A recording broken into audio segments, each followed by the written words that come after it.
This is the 117 Podcast with your host, Rafael Hernandez. Welcome, everyone. This is Rafael Hernandez, and I am here once again with FCB historian to talk Barcelona. Hi, Raf. Thanks for having me on once again, and I look forward to our discussion. So once again, I want to thank everyone for the support on social media. I cannot stress this enough. I'm going to thank everyone for the support on every podcast, because this is what keeps me doing this, and it's all very inspirational. The reception has been fantastic. It's always over 1,000 downloads for each podcast. This is a massive number for a podcast that just debuted. So thanks a lot, guys. And if you want to support me directly, just go to my Patreon and you can give me a hand, like to buy better audio equipment and all of that stuff. So today we are going to be talking about the Club de Amigos, or what we say, the club of friends inside Barcelona, if it actually exists, if it's been breaking down, what is going to happen to these supposed group of players that have too much power of the club.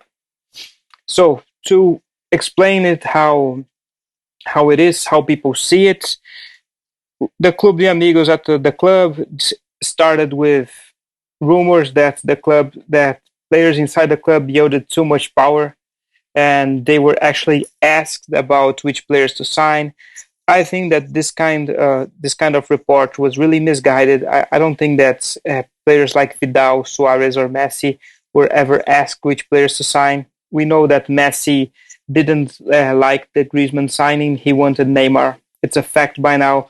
When I actually read the first reports, I didn't believe on it because it was very unlike Messi. But Messi himself has said that he wanted Neymar. So that's basically corroborates what was said. And his cold relationship with Griezmann was clear for everyone to see for the past season. I think that this season it's going to improve. And you have the situations at the club where Rakitic was given a legends goodbye by Barcelona, while other real actual Barcelona legends like Daniel Alves were simply shown the door, and they didn't have even a decent, respectful goodbye. And this is the kind of problem that we've been talking about at the club for ages now. There's no sporting planning, there's no leadership, there's nothing. And if the players inside the club, if a group of players inside the club are having too much say on, let's say, transfers or who starts, this is very worrying. And we saw a few signs of this with the Messi goodbye post to Vidal. Vidal has gone to Internazionale, and by that post, it's clear that Messi was really close to him. Basically, confirms what we once feared, that the squad has stagnated because there's a group of players that simply start by decree, and this cannot happen. And it all ends with Suarez, who's actually been a problem for a few years already too. Yeah, I think the discussion really centers around, or should center around, how much influence these players have when it comes to transfers and other sporting issues. I think the amount of influence is overstated in this case, because if they were given the chance to plan, and take charge of the transfer process, then obviously they would have planned things differently. And I think it would have turned out better. I think, they're not up against decent competition in the board, of course, with the recent transfer subs and all the hiccups that they've had. I think they would have been able to, assemble a better team. So I think the influence is overstated. But again, there are a few players who band together. I don't know if it's for cultural reasons. I think that's the first thing that comes to mind, being South American and whatnot. They're basically, from the same geographical area. So, that explains this sort of cultural proximity as well. So it's fine. I mean, it explains that. But I mean, whether there's a comfort zone within the club, I think yes, and it goes beyond Club de Amigos. I think it's just as widespread as the sort of as the problems that are like sort of plagued the club for so long now. And yeah, that's how I see it, to be honest. Yeah, I think it's obvious that the board is using the players as scapegoats. We have already seen Messi being blamed for many of the signings, and for that, actually, many people still believe that Tata Martino was signed because Messi liked him, but Messi had never even met the guy. So there's a lot of misreporting there, a lot of many misconceptions too. And it's exactly as you said. If Messi and other players had a say on who assigns, we would be in less of a mess right now than we are. It's quite obvious because anyone could have seen that Griezmann wasn't a good fit for Barca. Same for Coutinho, and Dembele was a good fit, but he arrived. I've been a big critic of Dembele before, but I actually revised my opinions on it because looking back, Dembele was one of the highest rated footballers, young footballers in the world when he signed for Barca for a massive fee too. And he arrived at a dressing room that full of comfortable players, full of dressing room cliques, small groups. And you had Valverde, who was very lenient. So you had the situation where the players were completely lost uh, inside the dressing room. They just played football, and that was it. There was not much commitment. And when you put a kid like Dembele, who has many self-destructive habits like obsessive gaming and healthy diets, you bring lots of issues to. If you arrive, let's say that you're moving homes and you arrive at a new home and it's a mess there. You can't change anything. You're bound to slack off too, and that's what happened with Dembele. I wouldn't call him a bad signing. I would say that he was a signing made in bad circumstances because let's say that Dembele had been signed and he arrived at Liverpool a few years ago, or Manchester City, or even Bayern. I would say that he was never going to be allowed to be as irresponsible and lazy as he's been. So young players need a lot of guidance, and Dembele was the biggest victim of the lack of commitment and effort in the dressing room. It's been happening for a long time now. Yeah, I think it goes both ways, really.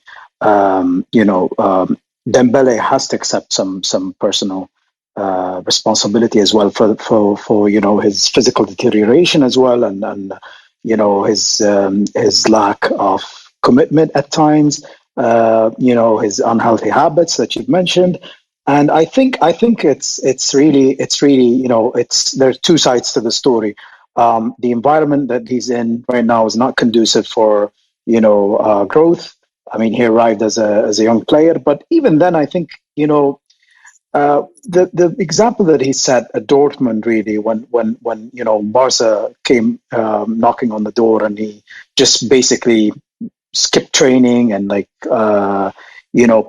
Dortmund in a really tough situation. That left them with a really sour taste in the mouth.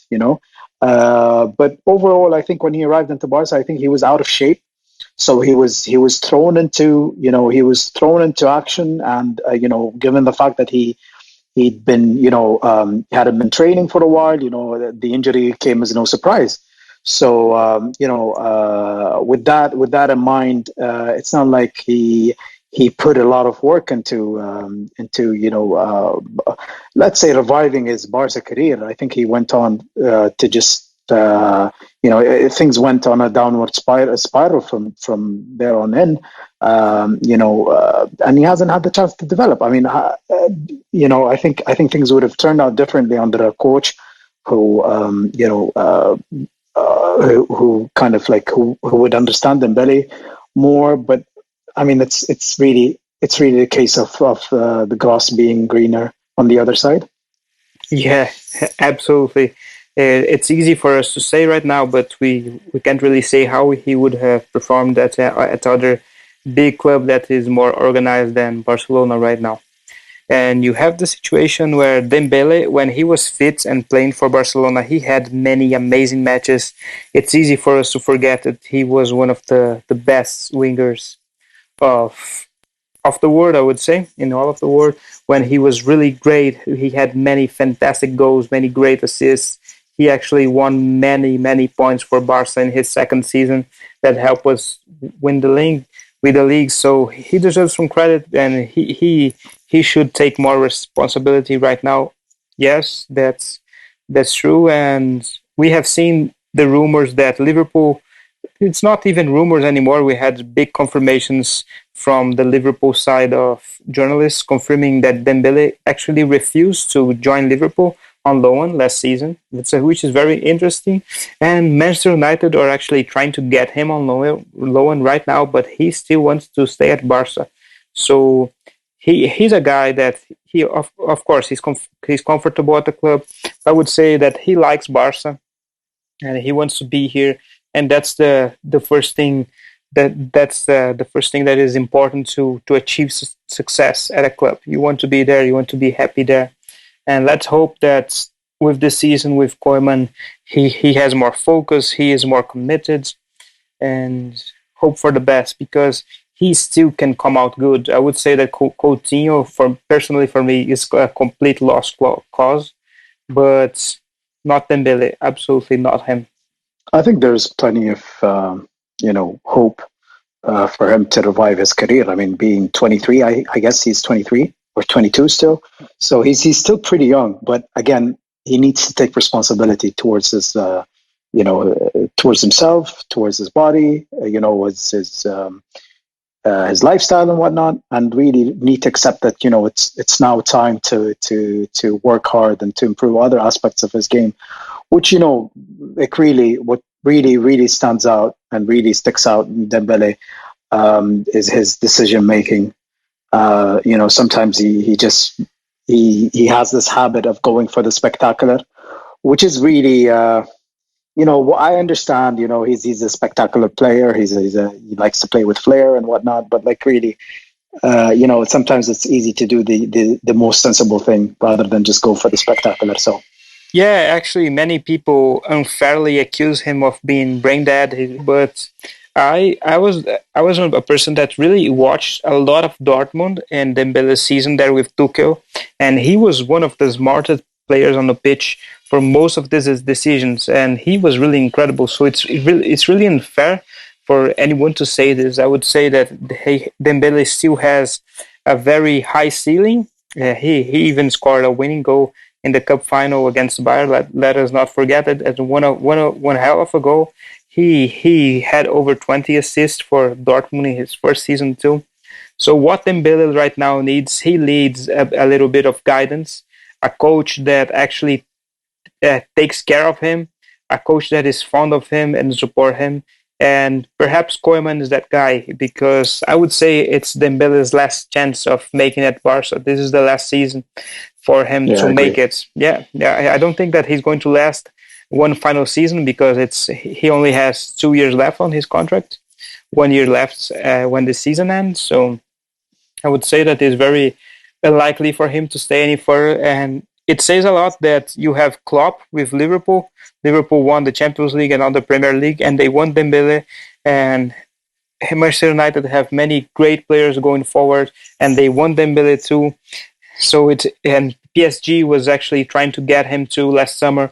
So let us not forget how much of a great player Dembele is.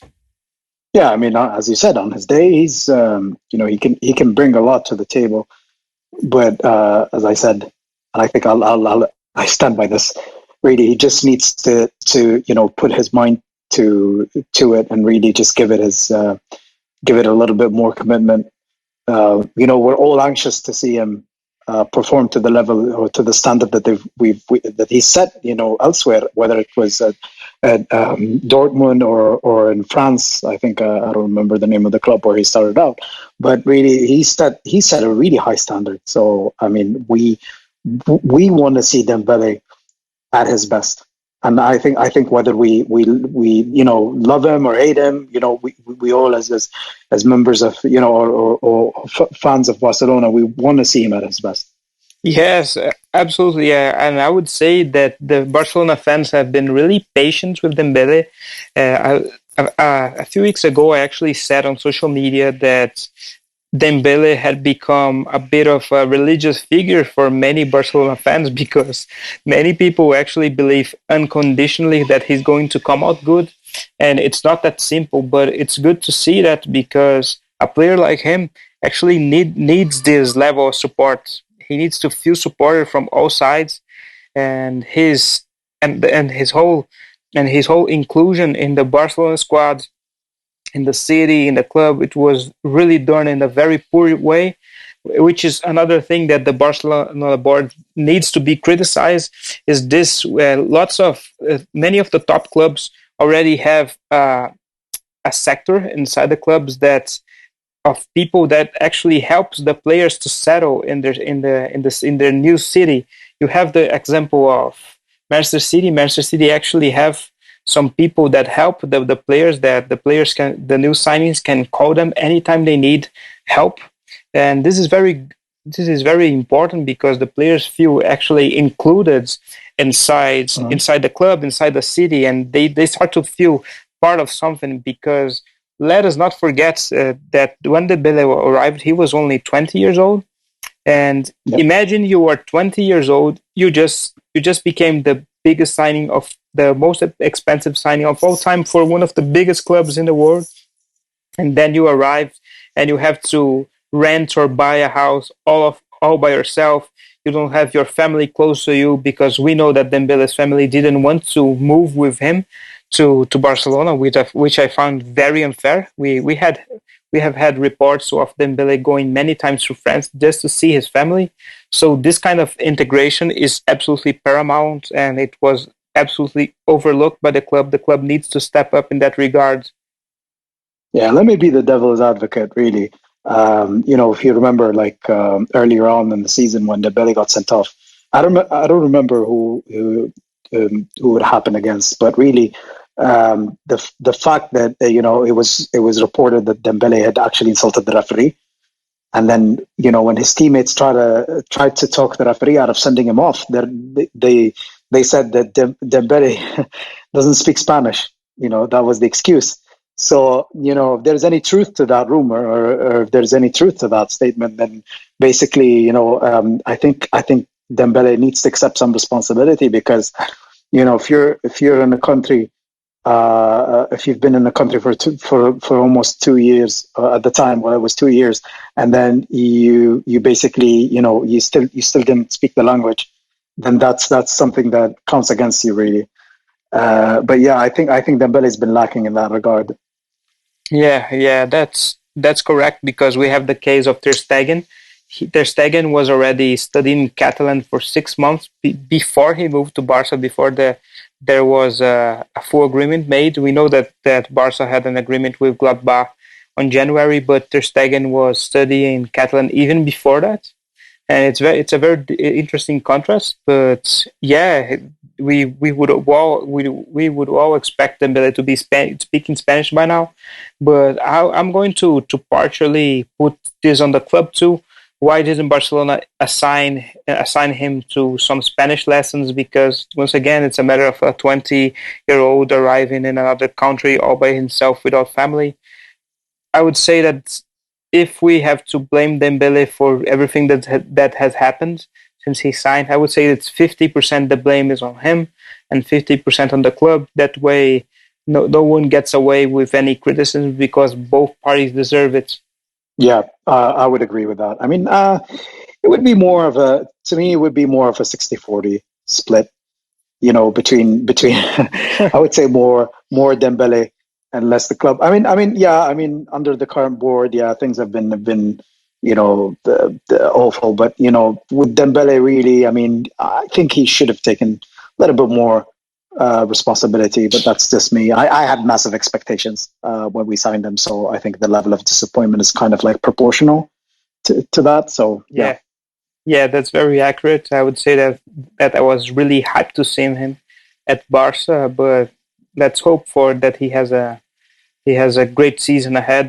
And to finish the Club de Amigos issue, it would be well for us to recall too that Eto'o, Deco, and Ronaldinho were actually had their own group in the final years with that they were at the club, and it actually brought many issues to the club, and the squad started to get back on track. The moment that Deco and Ronaldinho left, and Eto'o only didn't leave because he was really insistent to prove Guardiola wrong, and of course he did. But that's what I'm expecting for the season. That the clique, the South American clique, is broken up. I would say that Rakitic was also an issue, but he's a separate issue from the South American clique. So you already have Vidal and Suarez, who are two great friends of Messi, leaving. I would say it's good for Messi too, because he will be able to focus more on pitch, and good for him to recall to remember too that not all of his teammates on pitch have to be close friends of him. Yeah, I would say that I'm being a bit harsh on Messi, but it is what it is. Yeah, I think really, I mean, in a situation like Messi's, as I said, Suarez and Vidal, they come from the same sort of, geographical region, let's say, and there's a lot of cultural, they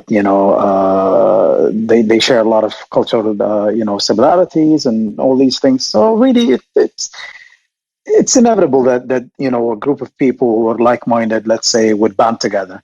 It happens everywhere, and of course, these players are up there in terms of seniority as well. So yeah, of course, you'd expect them to. You'd expect to be there to be some sort of hierarchy within the dressing room. We've had this before, as you said, with Eto'o, Ronaldinho, and Deco. It's going to happen at some point in the future. You only need to express, concern when it really,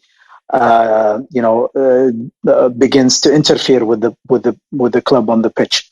That's when we express concern. But, friendships and whatnot, I think people at times, they read too much into it. But, if Messi had too much control, then obviously, as I said at the beginning, Vidal and Suarez would have been able to stay and see out their respective contracts. Yeah, I would say it's about being professional too, separating friendships from what happens at your job, because let us not forget that being a footballer is a job.